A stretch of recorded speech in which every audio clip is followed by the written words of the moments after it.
Le jeudi 13 mai 1993 à 9h27, un homme vêtu de noir, la tête cachée par un casque de motard et une cagoule, fait irruption dans la classe maternelle N8 du groupe scolaire Commandant Charcot à Neuilly-sur-Seine.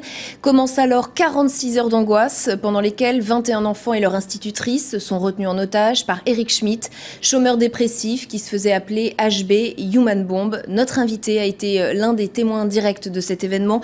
Bonjour monsieur Pierre Lioncan, à l'époque procureur de la République de Nanterre. Merci d'accepter de mon invitation. D'abord, quel va être votre rôle durant cette prise d'otage? Est-ce que vous participez aux négociations? Est-ce que vous êtes avec les parents?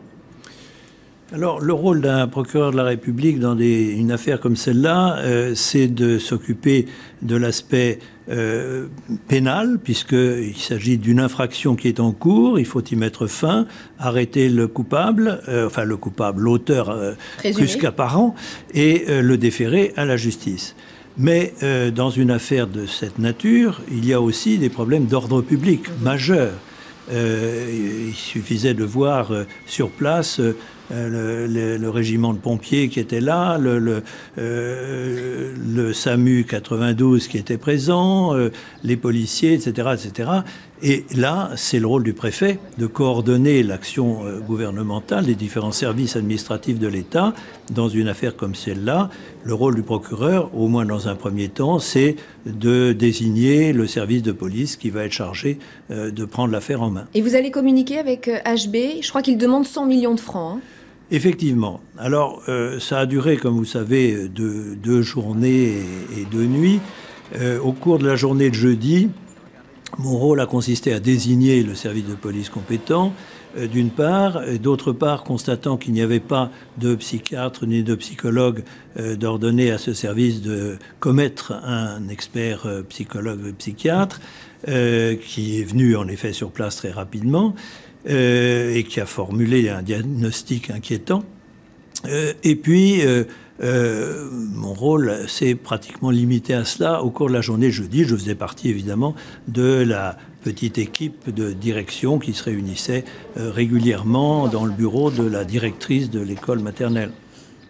En revanche, le vendredi, là, Monsieur Pasqua, qui était beaucoup intervenu le jeudi, n'est plus intervenu. Je pense que c'est Monsieur Sarkozy, j'ai dit Monsieur Pasqua, excusez-moi. Je pense que c'est Monsieur Pasqua qui n'a plus voulu que Monsieur Sarkozy intervienne. Chacun sait qu'ils ne s'entendaient pas parfaitement. Et curieusement, alors que par 2 fois j'avais fait des offres en disant moi je suis prêt à essayer d'intervenir auprès de l'intéressé pour voir si je peux le convaincre de mettre fin à son attitude, mais je n'avais pas le droit absolu d'exiger qu'il en soit ainsi. Et le chef du RAID, qui était le personnage compétent qui avait l'expérience que je n'avais pas et que le préfet n'avait pas non plus de ce genre de situation, le chef du RAID m'a dit non, vous interviendrez à la fin quand il se rendra, mais pour l'instant ça ne paraît pas opportun. Revenons sur l'intervention de M. Sarkozy justement. Elle a été beaucoup critiquée après coup. Certains disent qu'il a voulu jouer les médiateurs, mais qu'il s'est plutôt livré à un show médiatique. Qu'est-ce que vous en pensez? Non, M. Sarkozy a joué le rôle que devait jouer, que doit jouer dans ces genres de circonstances le maire, dont on sait les compétences en matière d'école primaire. Et donc, et puis évidemment, dans un événement comme celui-là, il est normal que le maire soit présent. Il a été présent presque tout le temps et il a joué un rôle utile le jeudi, dans la mesure où il a pratiqué un chantage que, pour ma part, j'ai approuvé sans aucune réserve, en disant à l'intéressé, vous souhaitez telle chose, bon, d'accord, mais en échange, vous me donnez 5 enfants ou 6 enfants. Et grâce à ça, on est parti de passer de 21 à 6 enfants au cours de la journée. Et alors, le samedi, à 7h25, le RAID fait irruption dans la classe et abat le preneur d'otages, a priori assoupi. Vous n'êtes pas au courant de cet assaut? Non, effectivement. Lorsque, ayant passé la journée de vendredi à la demande d'ailleurs, curieusement, de M. Pasqua, mais conformément à ce que j'avais moi-même proposé à 2 reprises, toute la journée de vendredi, c'est moi qui m'entretiens seul à seul avec lui, assis sur une petite chaise d'école et lui assis par terre sur son matelas, en tête-à-tête, à 1 mètre d'intervalle. Nous discutons et j'essaye de le convaincre qu'il a raté son affaire et que ce qui est raisonnable, c'est qu'il se rende à la justice. Je n'y parviens pas au cours de la journée et d'une grande partie de la nuit de vendredi à samedi. Mais j'ai l'espoir que le samedi matin, je pourrai continuer à discuter avec lui. Mais l'assaut est ordonné et on ne vous dit rien. Est-ce que vous comprenez effectivement, tout le monde connaît mon numéro de téléphone. Moi, je rentre chez moi parce que j'habite près et je suis extrêmement exténué. Bien sûr. En raison de la tension nerveuse, je n'ai pas vu passer le temps, je n'ai ni bu ni mangé de toute la journée de vendredi. Je suis dans un état de fatigue extrême et sachant que le samedi matin, je vais recommencer, j'estime qu'il est nécessaire que je passe 2-3 heures dans mon lit. Et je laisse évidemment mon numéro de téléphone que tout le monde a. On ne m'appelle pas. Et j'apprends, lors de la conférence de presse du samedi de fin de matinée tenue par M. Pasqua, j'apprends que lui a été réveillé à 5 heures du matin, on lui a fait des propositions et il a fait des choix. Je m'étonne qu'il n'en ait pas été ainsi pour moi, alors que j'avais mon mot à dire sur l'assaut final. Vous avez quelques réponses à cette question ?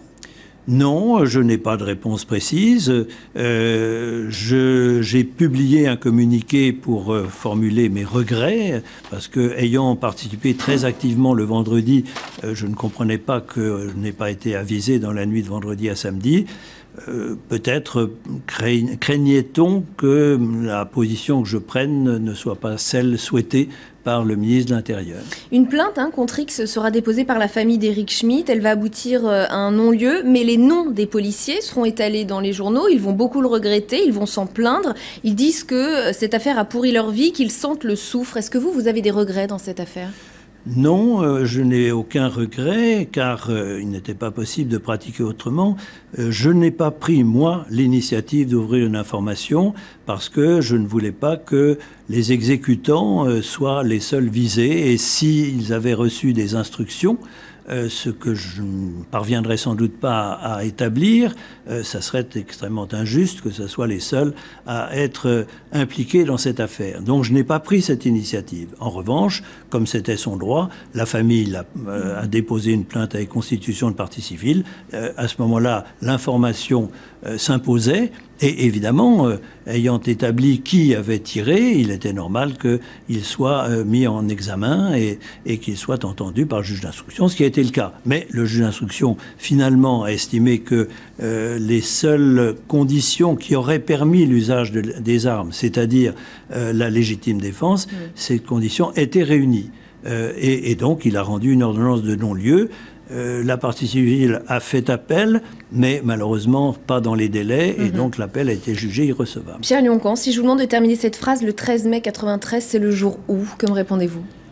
Eh bien, je vous répondrai que c'est le jour où, pour la première fois dans notre pays, on s'attaquait, on mettait en jeu la vie de 21 puis 6 enfants très jeunes, sans que, du fait de la mort du preneur d'otages, on puisse savoir quelles étaient réellement les raisons qui avaient poussé l'intéressé à faire cet acte extrême, une espèce de suicide qui était concevable, mais suicider soi-même, c'est admissible. Faire suicider des enfants, ça n'est pas, et ça ne l'est pas. Donc, effectivement, voilà ce que m'évoque cette journée, ces journées qui ont été tout à fait dures et éprouvantes à vivre. Merci beaucoup Pierre Lioncan d'avoir été mon invité dans le jour où l'information continue sur LCI.